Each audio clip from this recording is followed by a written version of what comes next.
भाभी जी, भैया, दोनों भैया, भाभी जी, भैया, भाभी जी। क्या हुआ समीर? शर्मा जी नमस्ते। शर्मा जी, अंदर से कोई दरवाजा ही नहीं खुल रहा है, ना भैया ना भाभी। बाहर गए होंगे कहीं। गाड़ी तो यहीं खड़ी हुई है, तो होने तो घर पे ही चाहिए। रात को तो यहीं थे, मैंने देखा। भैया क्या हुआ? अरे शाम एक काम कर, पीछे से आके दरवाजा देख। हाँ, मैंने सोचा कि सुबह जा रहा हूँ तो एक बार मिलता हुआ चला जाऊंगा, तो बस इसलिए आ गया। होना चाहिए रात को पे। मुझे भी लगा कि वो नॉर्मली इस टाइम तक तो क्या हुआ शर्मा जी, क्या बात है? ये शाम कहाँ गया? अरे वो पीछे देखने गया है, दरवाजा ही नहीं खोल रहा है सुबह। शाम कुछ दिखा?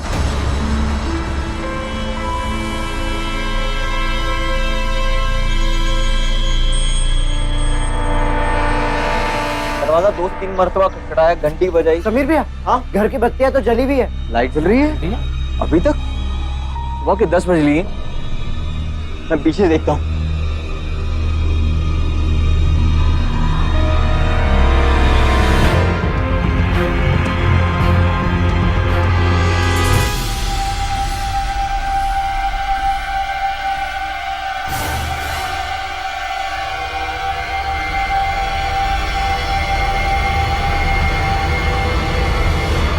कुछ गड़बड़ लग रही है मुझे अंदर। शाम, तुम एक काम करो, छत से अंदर कूदो, दरवाजा खोलो। हाँ, शर्मा जी आप पुलिस को बुला लो। और मामला क्या है भाई? आप पहले पुलिस को बुलाओ, मैं देख बताता हूँ आपको, ये खुद नहीं मालूम।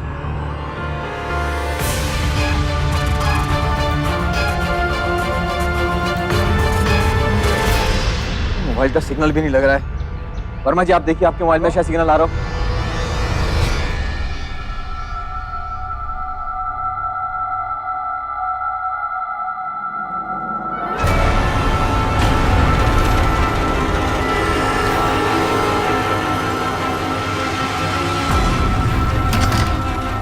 भैया क्या हुआ शाम? अंदर।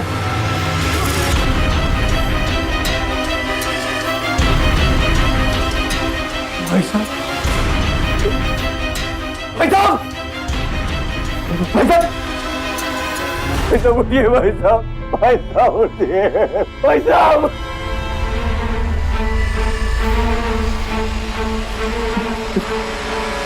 सनी, रिंकू, सोनू, सनी। हे भगवान, ये क्या हो गया? समीर! सामूहिक हत्याकांड की ऐसी दर्दनाक तस्वीर देखकर कोई भी दहल जाए। हत्यारे ने बड़ी बेरहमी के साथ पूरे परिवार को मौत के घाट उतार दिया। क्या वजह रही होगी जो इन सबको इतनी दरिंदगी के साथ मारा गया? घर में मौजूद मासूम बच्चों तक को नहीं बख्शा गया। किसने की ये हत्याएं? क्या कातिल इस परिवार को पहले से जानता था या फिर ये किसी प्रोफेशनल किलर का काम है? एक ही झटके में पूरे परिवार को खत्म कर देने का क्या मकसद हो सकता है? सर मैं उनके यहाँ जैसे ही गया, मैंने 2 से 3 मरतबा दरवाजे को पीटा और आवाज भी लगाई भाभी और भैया को, लेकिन कोई भी नहीं आया। सोनू नानू में से भी कोई नहीं आया, तो मुझे थोड़ा संदेह हुआ कि दिन का वक्त है ऐसा। सर फटाफट। सर यह है वर्मा जी और ये शर्मा जी, चौकसी परिवार के पड़ोसी। ये है श्याम, शर्मा जी का बेटा, और ये है मिस्टर समीर। बहुत शरीफ लोग थे वो, किसी से कोई दुश्मनी नहीं थी उनकी, ना तो विजय भाई साहब की, ना ही पिंकी भाभी की। सर कैसे मैं उनके घर पहुंचा, मैंने 2 से 3 मरतबा दरवाजा खटखटाया, लेकिन अंदर से कोई आवाज नहीं आई। मैंने भैया भाभी 2-3 बार पुकारा, सोनू नानू को पुकारा, कोई नहीं आया। मैं शर्मा जी के पास गया। सर जैसे मैं दरवाजे पे पहुंचा, मैंने आवाज लगाई 2 से 3 बार, लेकिन किसी ने दरवाजा नहीं खोला। हर गाड़ी को देखकर मुझे भी अंदर ही थोड़ा सा शक हुआ कि, और अंदर की लाइट भी जल रही थी। बोलना तुमको।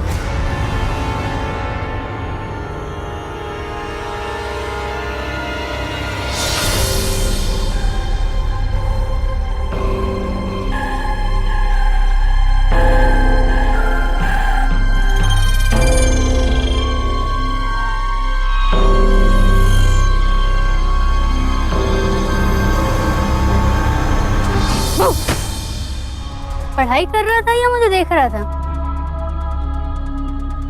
क्या छुपा रहा पीछे? कुछ नहीं है। कुछ तो छुपा रहे, दिखा मेरे को। किताब? हाँ हाँ तो दिखा, कौन सी किताब है?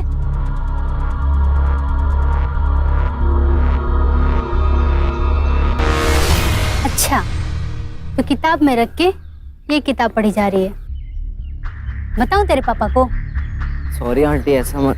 ए, आंटी तो बोलियो मत मुझे। तू चल नीचे, तेरे पापा को बताती हूँ। चल उतर। तू वहीं खड़ा है, चल अंदर आ। अरे चल तेरे पापा के पास चल। अरे अब क्या कर दिया इस नालायक ने? अरे शर्मा जी, इसकी एक गर्लफ्रेंड बनवा दीजिए। पिंकी, ये क्या कह रही हो तुम? अरे हाँ जी, ये छत पे बैठ के पढ़ाई करने ना जाता, वहाँ से देखता रहता है मुझे। ये देख लीजिए। शर्म नहीं आती तुझे? अरे अरे शर्मा जी, काहे डांट रहे हैं उसे? हम तो आपको समझा रहे हैं कि आपका छोरा जवान हो लिया है, ध्यान रखिए। किसी भी गलती को आसानी से माफ कर देते थे।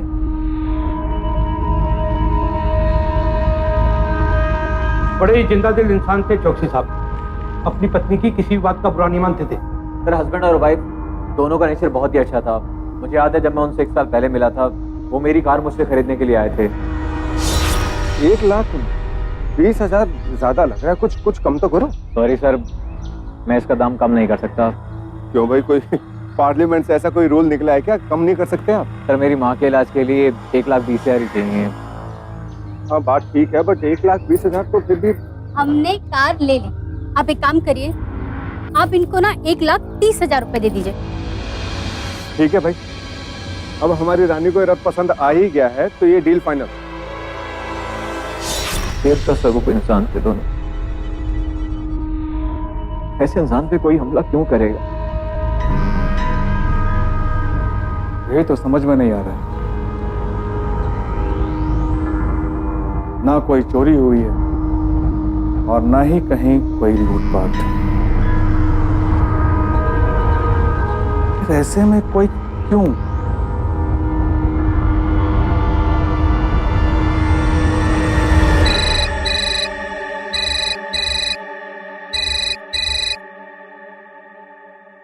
हेलो, क्या हुआ सर? चौकसी और उसके बच्चों को तो हम बचा नहीं पाए, पर पिंकी को डॉक्टर्स ने बचा लिया।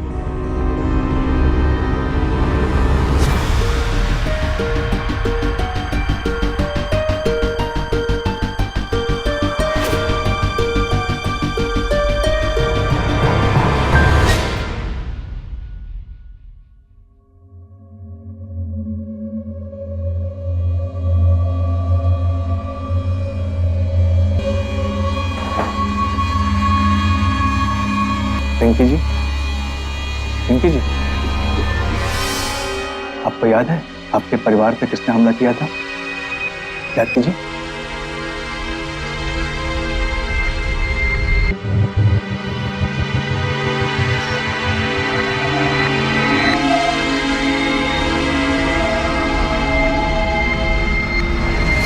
क्या आपको याद आया कि आपके परिवार पे किसने हमला किया था?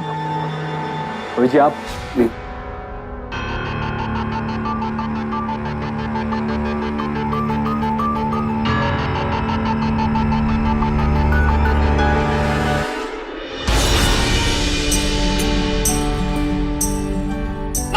हाँ जी, तो पूरी बच्चों के साथ बच्ची बन जाती हो तुम भी।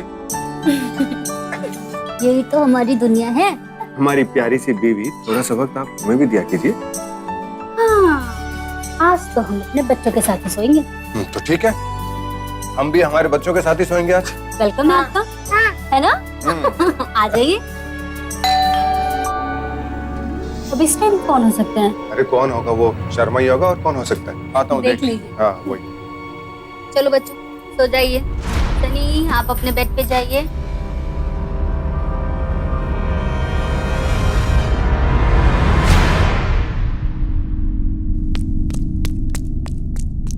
कौन है?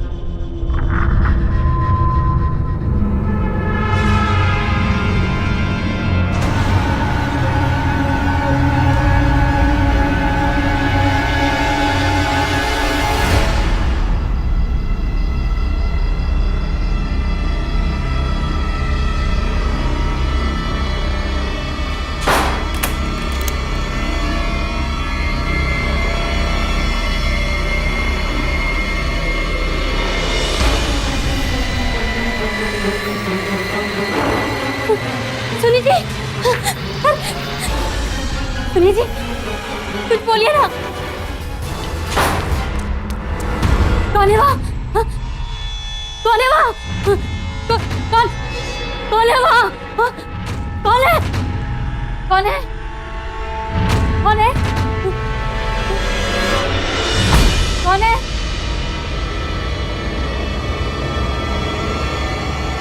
कौन है?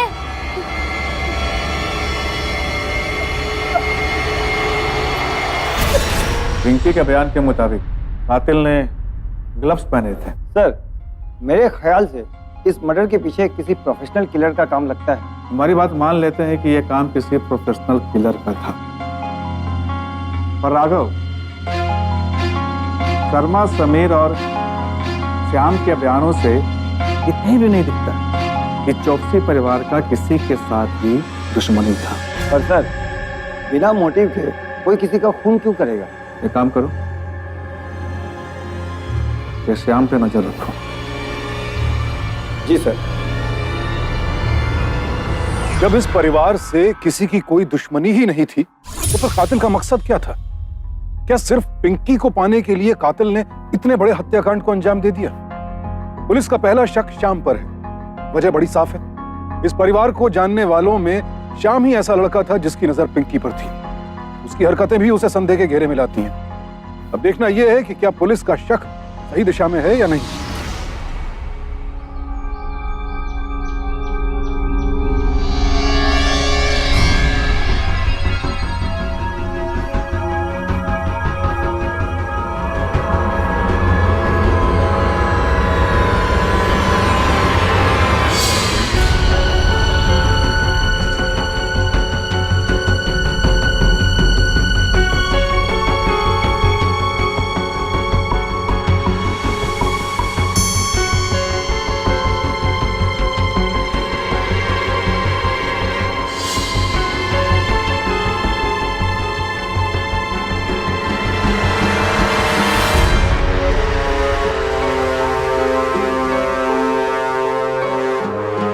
सुनो, हाँ, वो जो लड़का गया अभी, कौन? वो कौन सी किताब लेके गया? तुम्हें क्या लेना है इससे? तुम बताओ, तुम्हें कौन सी किताब चाहिए?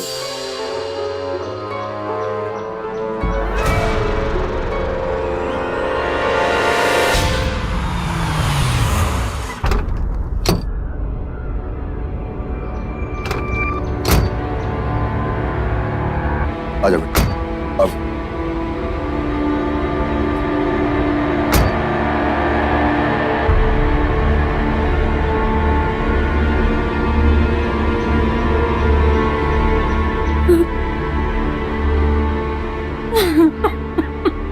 भाभी जी, हिम्मत से काम लीजिए, चलिए अंदर चलिए।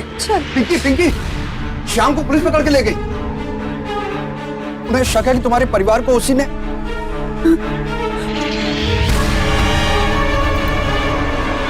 बंदूक के छर्रे, क्या है सब? ये पढ़ता है तू? साहब, मुझे पढ़ना अच्छा लगता है। और इसी से खून करना सीख रहे हैं। नहीं सर, मैं खून करना क्यों सीखूंगा? हाँ, तुम क्यों सीखोगे? तुम्हें तो खून करना आता है ना, ट्रेंड हो। तो बताओ, क्यों किया तुमने चौकसी परिवार का खून? चौकसी? मैं चौकसी परिवार का खून क्यों करूंगा? क्योंकि पिंकी पे तुम्हारी नजर गंदी थी। यहाँ देखो, तुम नहीं कहा था ना कि पिंकी ने तुझे माफ कर दिया, पर तू है कि उसके पीछे पड़ा था। नहीं साहब, नहीं पढ़ा था मैं। तुम्हारा उसके साथ चक्कर चल रहा था ना? आप, मैं सच बोल रहा हूँ, कुछ नहीं था।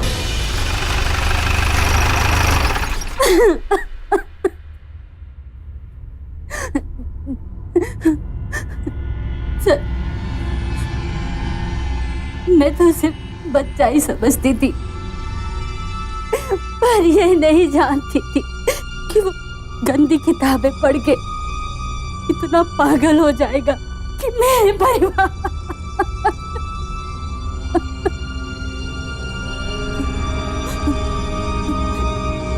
सर, उस दिन श्याम ही आया था। बस भाभी जी, बस कीजिए। इंस्पेक्टर साहब, चौकसी साहब और उनके बच्चों के कातिल का आपको पता चल चुका है। ये सारा कांड श्याम ने किया है, उसकी शुरू से ही मंशा थी। हाँ सर।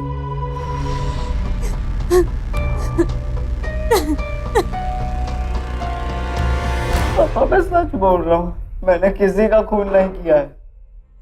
मैं मानता हूँ कि मैं आंटी को छुप छुप के देखता था, पर जब से चौकसी अंकल ने मुझे मारा है, मैं एक बार भी उनके घर पे नहीं गया हूँ। मेरा बेटा सही कह रहा है। जब से चौकसी ने इसको मारा है, ये उसके घर में नहीं गया। मैं 24 घंटे इस पर नजर रखता था। और पिंकी ने तो साहब पिंकी झूठ बोल रही है, मैंने किसी का खून नहीं किया है, सच्ची। देखिए शर्मा जी, सारे गवाहों का बयान और सबूत यही कह रहे हैं कि चौकसी परिवार का खून किसी ने किया।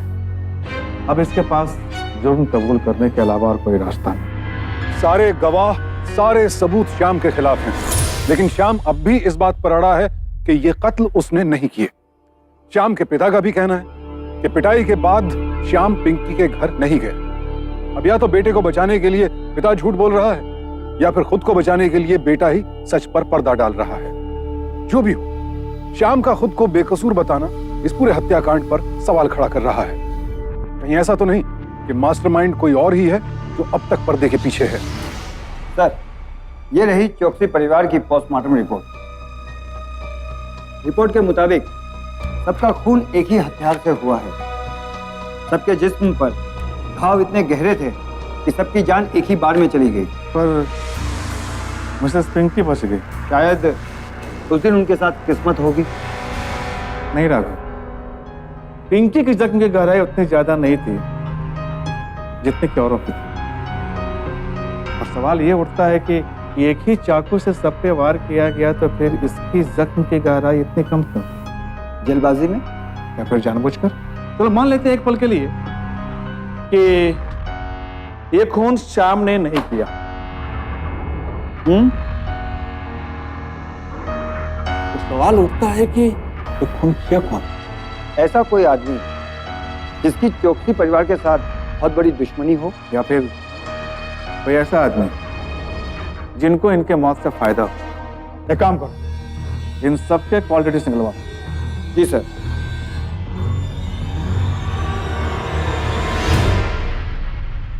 पिंकी बेटा, अपने आप को संभाल, हम आते रहेंगे।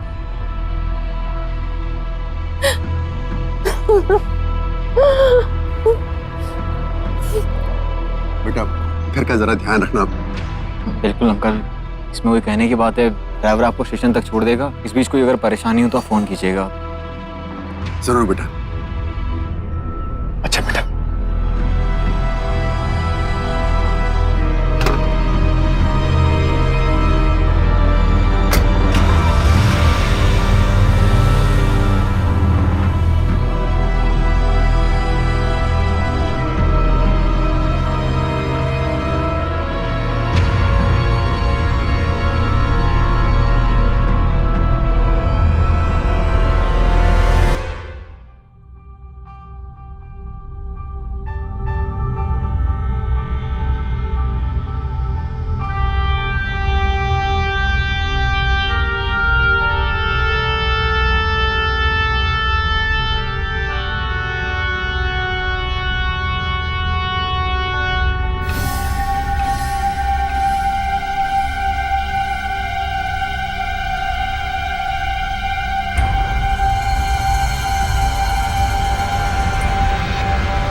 हाँ बता, तो पहली बार इस घर में कैसे गया था? आप मैं अपने घर की छत से कूदकर इन लोग की छत पे गया था। बस वही एक रास्ता जिससे मैं बाहर का दरवाजा खोल सकता हूँ। ठीक है, तो फिर से जा, और ठीक वैसे ही जाना जैसे तो पहली बार गया था। और हाँ, इस बार किसी तरह की आवाज नहीं होनी चाहिए। और जाकर दरवाजा खोलना, ठीक है? जा।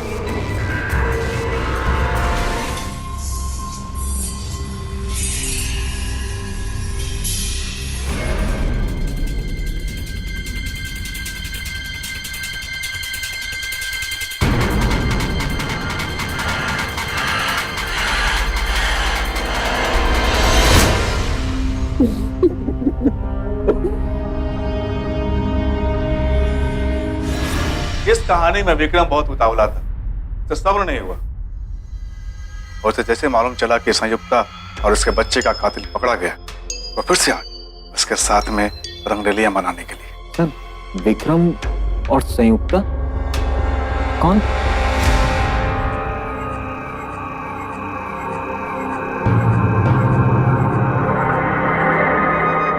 और वो विक्रम तुम हो, संयुक्ता ही है।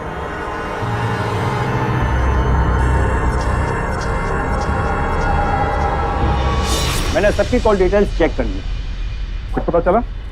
हाँ सर, जिसमें समीर और पिंकी हमेशा एक दूसरे से काफी देर तक रोज बात करते थे। ये समीर और चौकसी परिवार के बीच में क्या रिश्ता तुमने बोला था? सर चौकसी ने 1 साल पहले एक कार खरीदी थी समीर से, तब से उन दोनों के बीच में जान पहचान बन गई और एक फैमिली रिलेशन बन गया। तब से समीर अक्सर उनके घर आता जाता रहता है। ये श्याम के पिता मिस्टर शर्मा को बुलाओ। ले आओ इसको। बोलो। अरे इसे भी।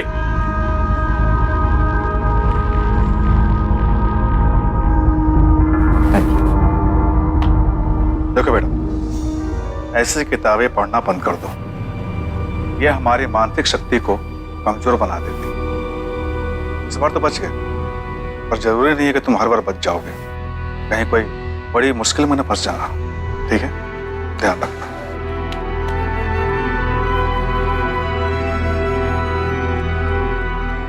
जोश में होश खो देने पर मुसीबत किसी भी वक्त गले पड़ सकती है। श्याम के कंधे पर बंदूक रखकर समीर ने तो गोली दाग ही दी थी। तारीफ करनी होगी पुलिस की, जिसने बहुत धैर्य और सूझबूझ के साथ इस केस को सुलझाया, वरना श्याम पूरी जिंदगी जेल में रहता और असल अपराधी सरेआम घूमता है। हैरानी होती है पिंकी जैसी महिला के व्यवहार को देख, जो 3 बच्चों का प्यार और एक सुलझे हुए पति का साथ होते हुए भी खुद को संयमित नहीं रख पाई। किस काम की ऐसी सुंदरता जिसके चरित्र में दाग हो? किस काम की ऐसी खूबसूरती जिसका दिल इतना बेरहम हो कि वो अपनी वासना के लिए अपनी कोख से जन्मे बच्चों का ही गला रेत दे? उस पति की जान ले ले जिसके लिए 7 जन्मों की कसमें खाई। अपने व्यवहार से सबको प्रभावित करने वाली पिंकी इतनी शातिर होगी, क्यों कोई भी ये समझ नहीं पाया? अच्छी सूरत के पीछे सीरत भी अच्छी हो ये जरूरी नहीं, इसलिए इंसान की सूरत के साथ साथ उसकी सीरत को भी परखने की कोशिश होनी चाहिए, वरना बड़ा धोखा हो सकता है। सावधान इंडिया, डर कर नहीं, डट कर।